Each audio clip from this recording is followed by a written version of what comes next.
having another set of ears, I think is important, but I also think at the same time, sometimes I wonder if it's not a bit of not a waste of time, but like it's getting converted to an MP3 and sent to some kid and listened to on computer speakers, but you know what I mean? Like the end output, the end listener's experience is nowhere near the intended listener experience. That I go through a lot of time, effort, and money to make it in a certain way, I mean, it costs, 200 euros a track to mix them down with this friend of ours, which is great, he makes it sound amazing, but is that person listening to it in his room from a YouTube file, you know what I mean? Like it's, but we're making it for the perfect scenario, not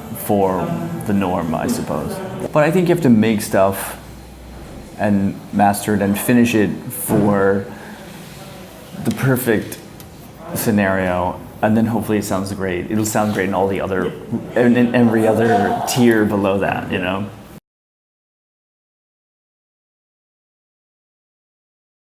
For a while, I feel like I was a bit bored making dance music, kind of. Like just, I don't know if I was bored or just couldn't think of anything interesting to make, Like if you play it every weekend, 3 gigs a week, like to come home and sit down and make more of it was always tough to me.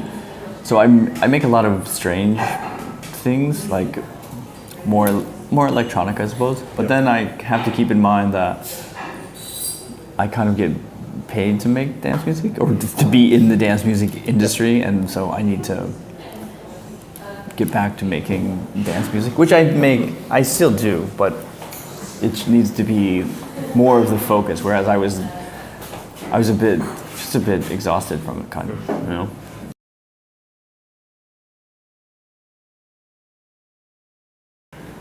Yeah, it's definitely more to sift through. Like the amount of promos I get a week is staggering. I'm not complaining, but it's like that's a job in itself, listening to everything I get every day, and that's definitely a result of what you're saying. The ability to make it at home, set up your distribution at home, and sell it out of your computer from home. But I think it's also good because there's stuff that comes out that's good. There's still creative people making interesting music. It's just sometimes the process, the muck that you have to go through to get it is a bit thicker. It's the only way I can think to put it.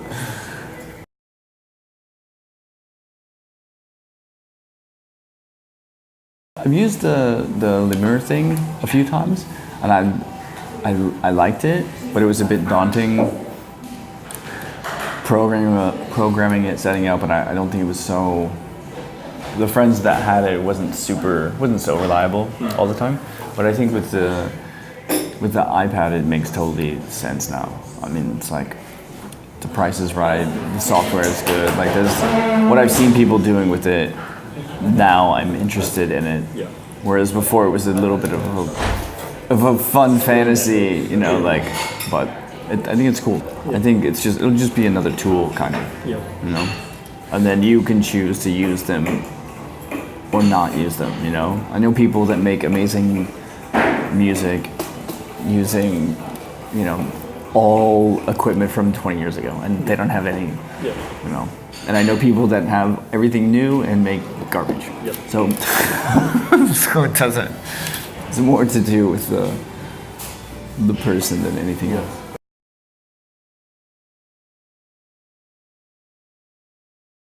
If you're that person in the middle of the club, not only are you not aware of how the person is playing the music that they're playing, is that a record or a CD or a digital file, you don't know.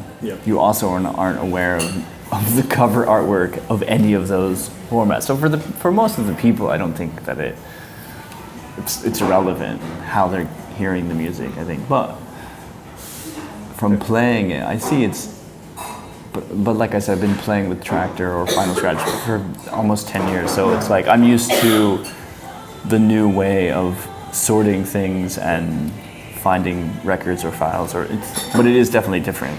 I definitely miss I can see, I don't miss it so much, but sometimes there's a bit of nostalgia because there's nothing I don't feel like I have anything to identify outside of my laptop, any of the music that I might play. So it does become very disposable. Very total oriented. And also very short-lived. If it's not in my Hot 100 of the month folder, then it's like essentially it just disappears into the vast blackness of my 500 gig hard drive.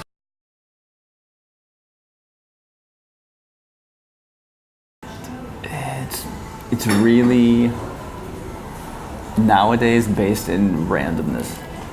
Yep. This is how I start, and then the way I'm coming to terms with it is that I shape the randomness. Because I have all these weird sequencers, and I really just record stuff and go, that sucks. That was really cool. Because I'm not, like I said, I'm not sitting writing chords and going, blah, blah, blah, But I'll take that as a basis for something, whether it's the bass line or the drum programming or whatever it is.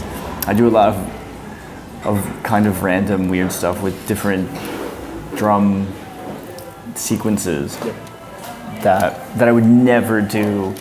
I would never be able to program it. I would never sit there and do whatever. I'd never do all the stuff that the sequencer does. Like with the stop for thing, you can change the steps, and it's got 3 rows, and of those rows, you can assign it to, one can be the filter cutoff. So you can sequence the cutoff of the filter, and you can also change the step length. So you can set the step length to 14 and program the bass line for whatever, to 6. So it has this weird rotation where it's never the same, And it took me a while to learn that, but I would never program something like that. But it's really cool. The most simple bass line can always have movement and be really dynamic using the sequencer and in this weird way, So that's a lot of times how I start with stuff. A weird, a strange, a random bass line or whatever kind of thing. But that stuff also, you would never, certain people would hear, but you might not even notice it. You just would be like, I don't know. It would be strange. Not that it's even going to be strange. It would that is the bass line, and you just wouldn't know how it was. It would be really interesting, but I made it in a really simple way. Of the stuff that I use them in such a basic way that it's me controlling their input and then taking what they have given me and molding that into what sounds appealing to me, which therefore becomes my sound. Yeah.